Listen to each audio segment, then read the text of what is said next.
C'est un film qui raconte l'histoire d'une vallée où les gens voient passer chez eux, dans leur jardin, sur les routes, des voies ferrées, voient passer des gens, des femmes, des enfants, etc., qui ont froid, qui ont faim. Et alors il y en a certains qui tournent la tête, d'autres qui se disent on va leur donner à manger, on va les héberger, et après qu'est-ce qu'on fait?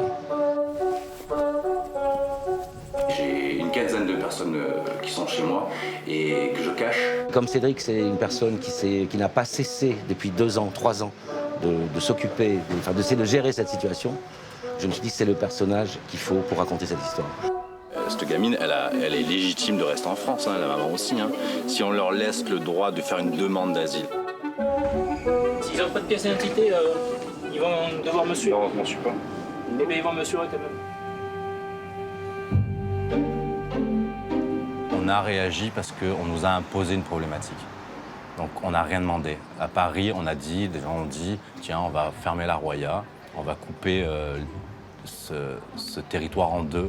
Quand je suis poursuivi pour aide au passage de frontières, d'être allé dans un pays étranger, prendre des personnes pour les ramener en France, pour nous, c'est absurde.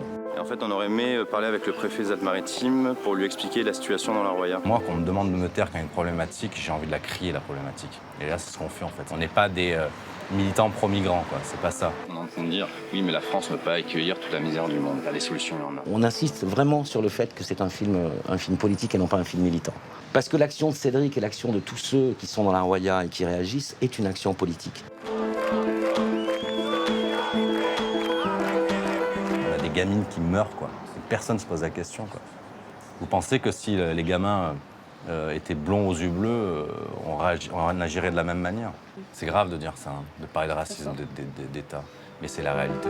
C'est des gens qui ont des droits, parce qu'ils sont sur le sol français, donc qui doivent être pris en charge par l'État.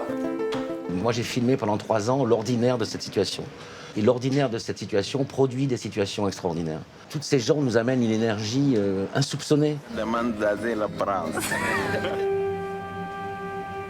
Au début, j'avais pas ma caméra. Je passais beaucoup de temps avec eux à parler, etc. Et après, quand on passe du temps avec eux, c'est eux qui me disent « Mais viens, moi je vais te raconter mon histoire, je vais te raconter pourquoi je suis parti du Soudan. Moi je vais te raconter comment j'ai perdu mon père, ma mère, ma sœur. » Pour moi, le cinéma, c'est là, quoi. C'est vraiment filmer la vie, quoi.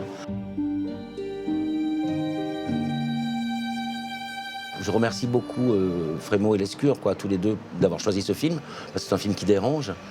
Et le fait d'être à Cannes, oui, je pense que si ça peut ouvrir les yeux et les consciences du plus grand nombre de personnes, de par l'exposition cannoise, c'est une très bonne chose. J'espère que le film de Michel sera vu par un maximum et que le message soit porté, en fait, et d'emmener les gens à une réflexion.